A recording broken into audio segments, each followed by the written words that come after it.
It's Mel's seat. It's Mona's seat.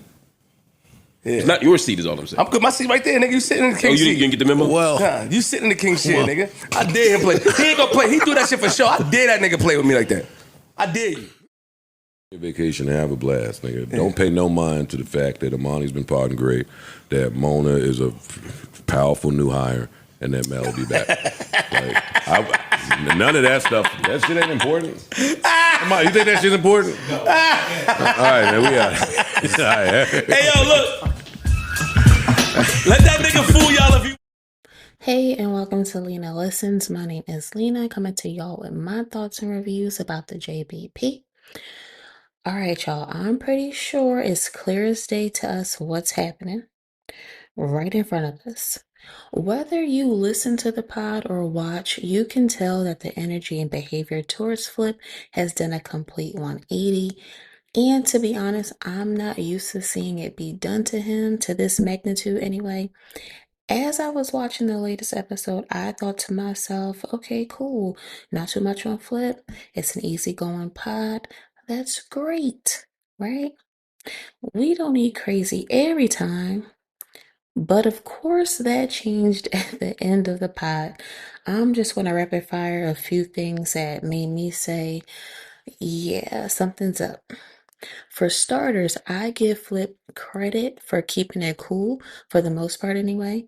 But eventually, he's going to have enough and let off on everyone because he has grounds to fill away. The way he's being talked to up there at times is just crazy work to me. It's crazy, but this isn't the first time we've seen this happen to someone. It was literally happening to Mel. She's probably looking at these episodes like, you see, now you know how it feels. You can tell that Flip wants Joe to rip the Band-Aid off so bad because he said a few times to Joe, why you keep stopping yourself from saying what you have to say or what you want to say.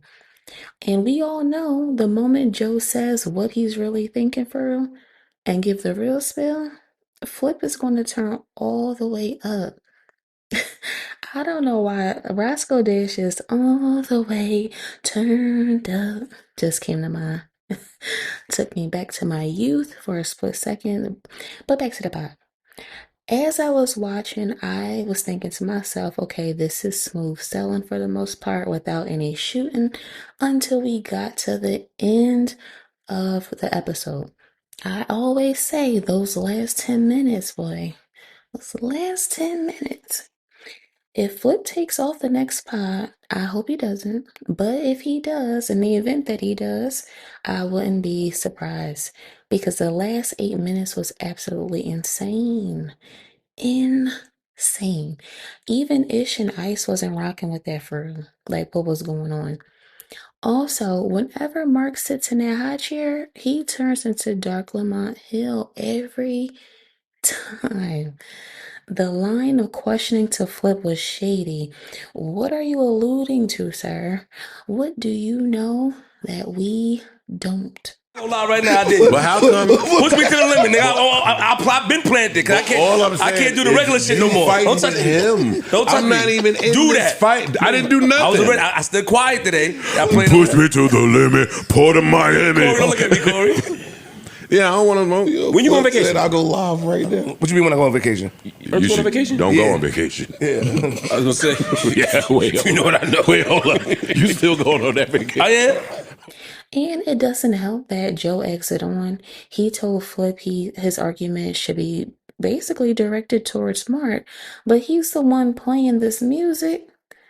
He was the one playing that music while Flip went off on a rant. That didn't help at all. Like at all. And the sarcasm and are you really going to take that vacation?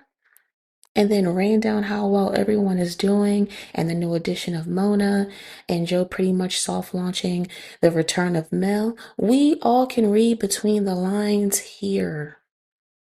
We see it in 4K. Someone said in one of my video comments that Imani should be on the main pod, and I agree wholeheartedly. He brings good energy, great energy. And he really be podding.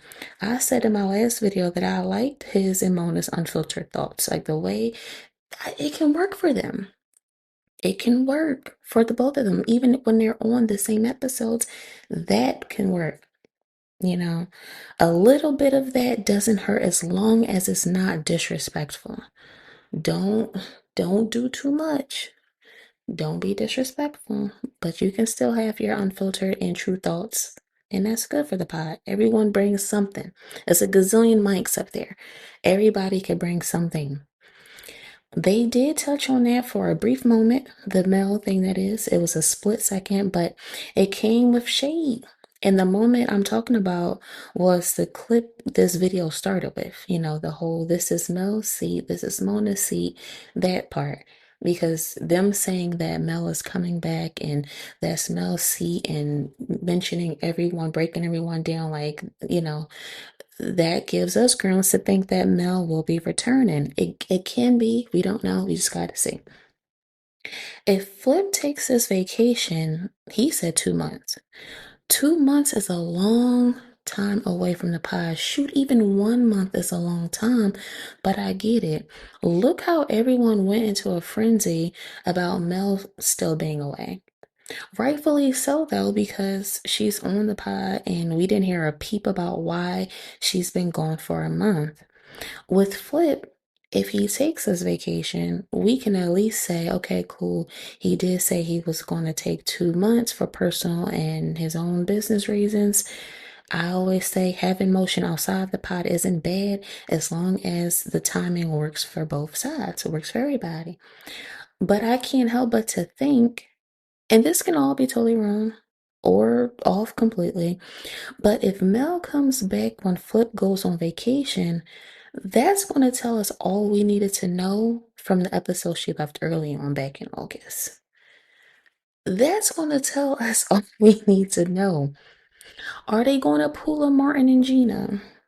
Remember the last season of Martin? Taking it back.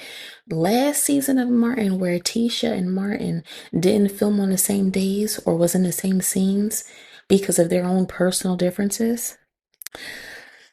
Lordy, let me take my tinfoil hat off because the ideas are rolling in. The ideas are rolling in, y'all.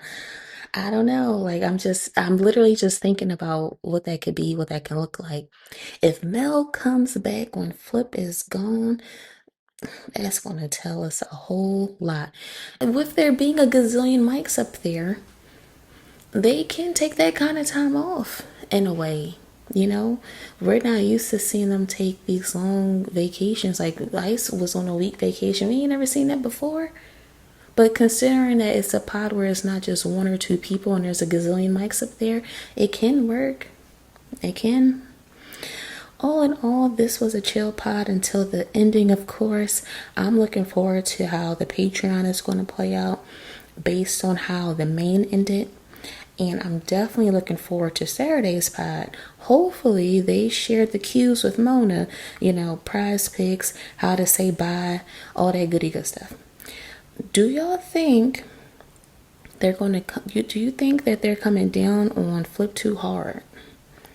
Like, do you think they're doing a whole lot? Because it was that last 8 minutes. Ooh, child. The last 8 minutes. Do you think it's something he can just shake off and keep things cool? Or do y'all think he's becoming at his wits' ends? What do you think? Let me know, because you can tell it's right there. It's right there. Someone's going to tap dance on that last nerve he has, and it's going to be up. And then next thing you know, they're going to have to edit like 50 minutes of the freaking pod. Hopefully not. Hopefully everything be cool. Don't forget to like, comment, and subscribe if you're feeling the content. Until next time, bye.